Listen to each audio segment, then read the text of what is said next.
Chcete mít dobrý postřeh a rychlé reflexy? Chcete si procvičit vlastní koncentraci? Vyzkoušejte rodinnou hru Jungle Speed. Trénujte společně své schopnosti a užijte si přitom spoustu legrace.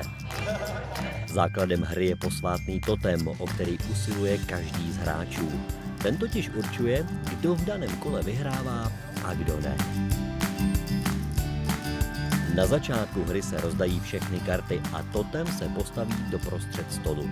V každém kole hráči postupně otáčí své karty a pokud objeví stejný symbol, snaží se uchopit co nejrychleji totem.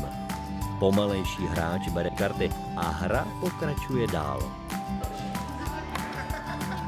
Vítězí ten, kdo se co nejdříve zbaví všech karet.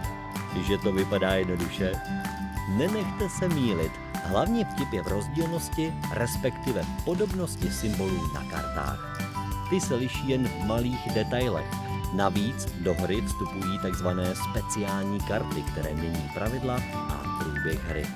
A přesně takto to vypadat nemá.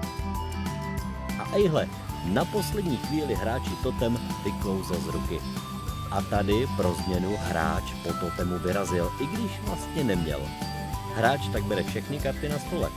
To je nemilé, ale hlavně, že se všichni baví. Hra Jungle Speed má jednoduchá pravidla a krátkou hrací dobu. Svým hráčům nabízí velkou dávku napětí i zábavy a proto by neměla chybět v žádné rodině. Více informací o hře Jungle Speed najdete na www.hraj.cz.